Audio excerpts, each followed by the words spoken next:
And welcome back to my channel, Men with Mare.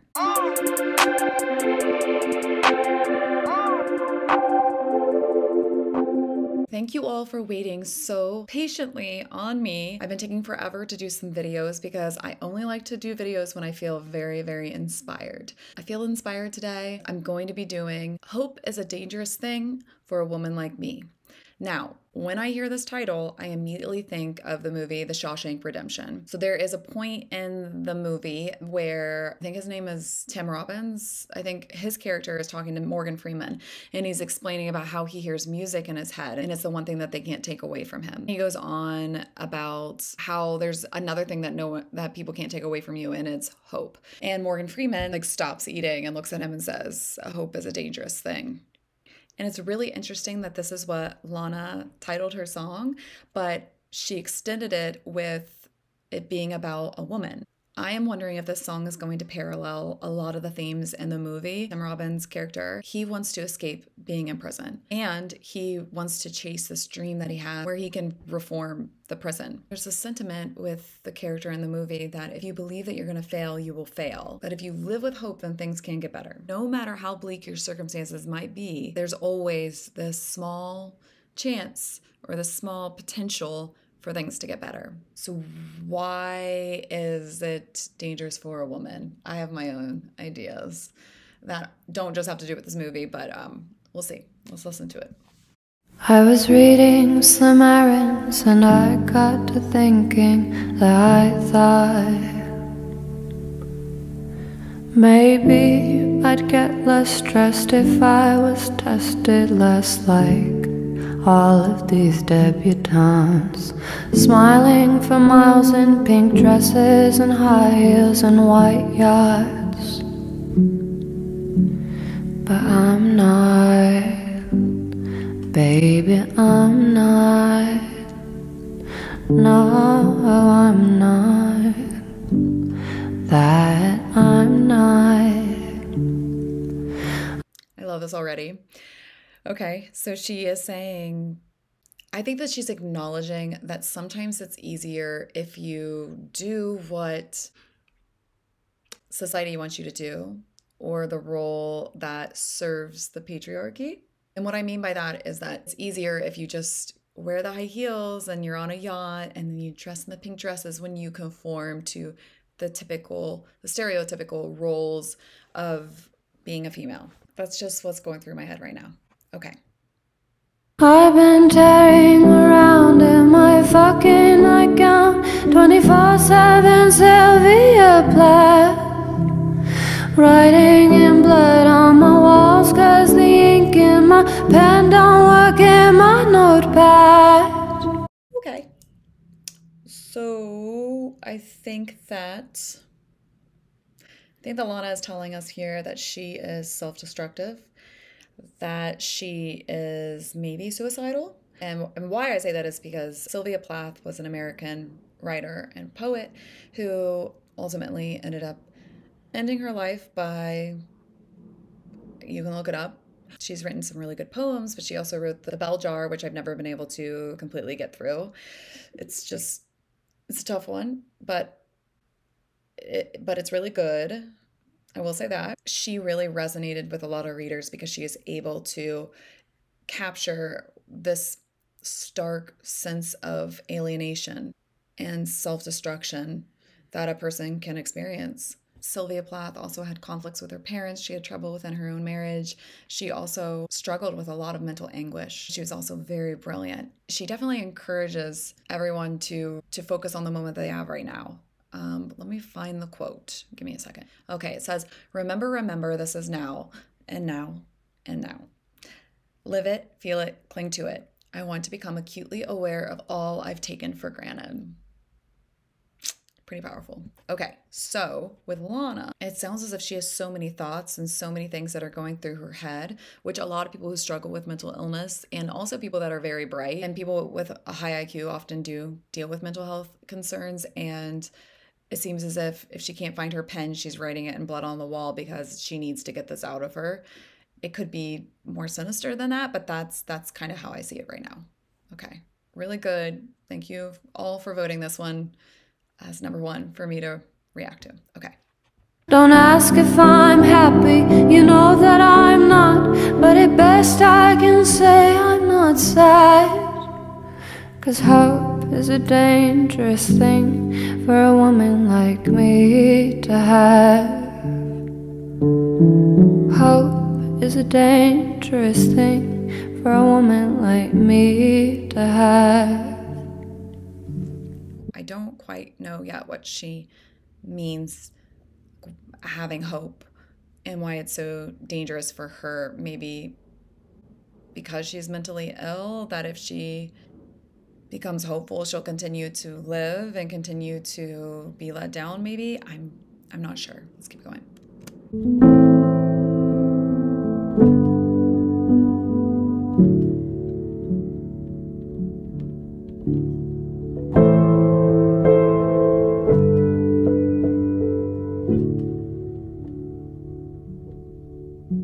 I had 15-year dances, church basement romances, yeah, I've got. Spilling my guts with the Bowery bums is the only love I've ever known. Except for the stage, which I also call home when I'm not. It's giving me addiction AA vibes here. I think being in the basement, spilling your guts, sharing with people when you are in AA or NA, 15-year dances, maybe dancing with the devil, dancing with the bottle. That's what I go toward. Being a loved one of several addicts, you would be able to pick up on things like this.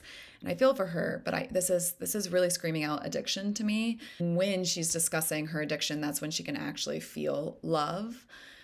That's the only place where she can truly maybe be honest, because in those rooms with AA, it's anonymous and you are allowed to share anything and everything. But she's also saying that she feels it when she's on the stage. So that's home when she's not at home, when she's not in AA. I might totally be reaching here, but I don't know. Okay.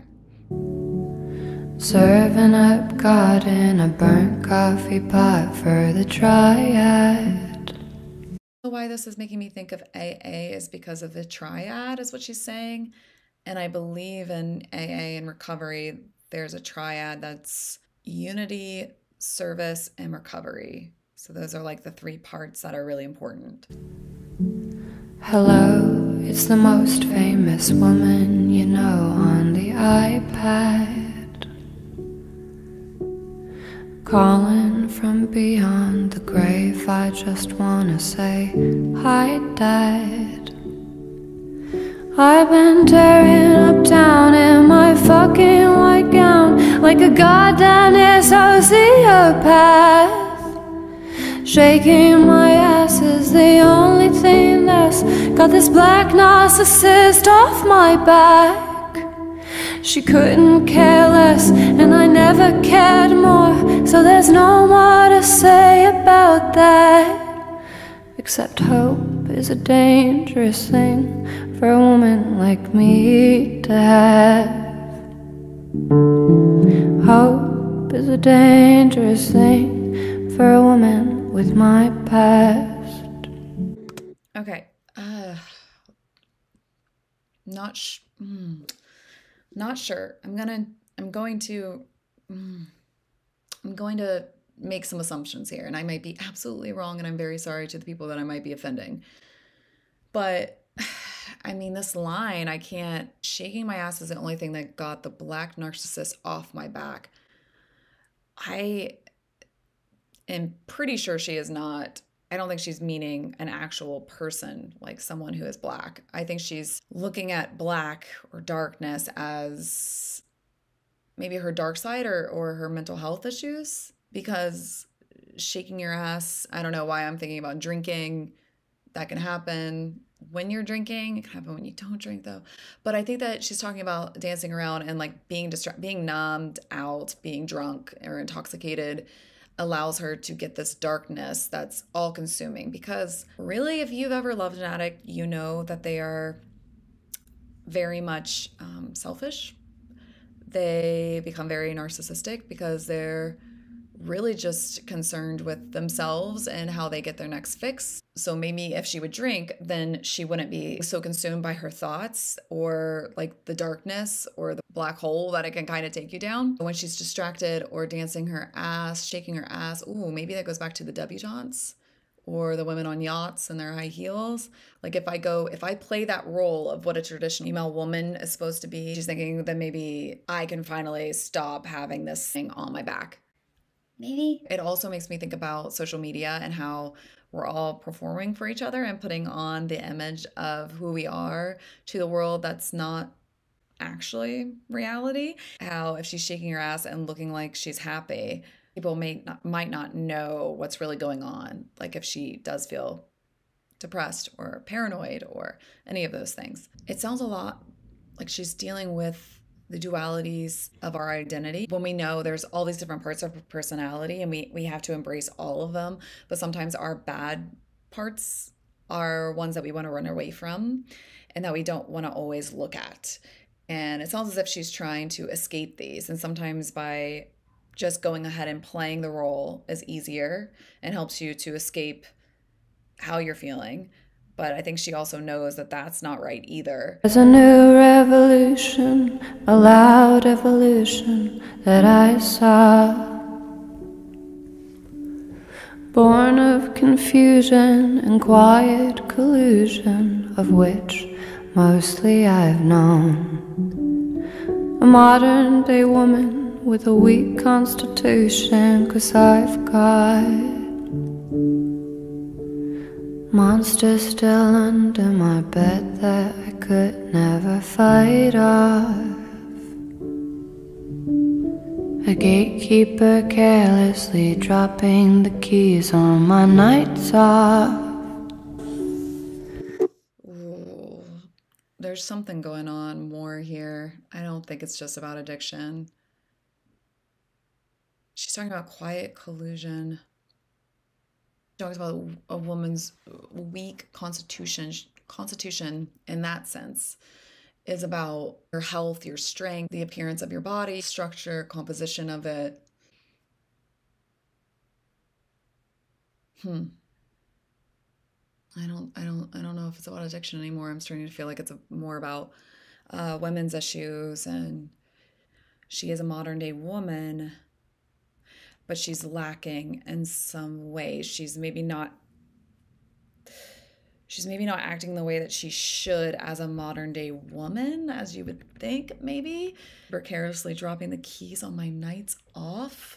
I think she's experiencing some type of guilt here that maybe she wasn't doing for other people like her in the way that she should have. Because if you're a gatekeeper, I'm trying to think about it in the context of her life, whether it's, substance abuse, mental health, or I know about, her history dealing with sexual assault. So I'm like wondering if she was aware of something and didn't. She feels guilt or shame that she didn't protect someone. That's what I get vibes of. I'm getting like Me Too movement vibe. Let's keep going. I've been tearing around in my fucking nightgown, 24/7 Sylvia Plath, writing in blood on your walls, 'cause the ink in my pen don't look good in my pad. They write that I'm happy, they know that I'm not, but at best you can see I'm not sad. But hope is a dangerous thing for a woman like me to have.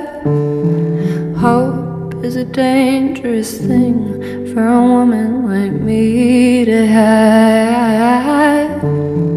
Hope is a dangerous thing for a woman like me to have. But I have it, yeah, I have it, yeah, I have it, I have.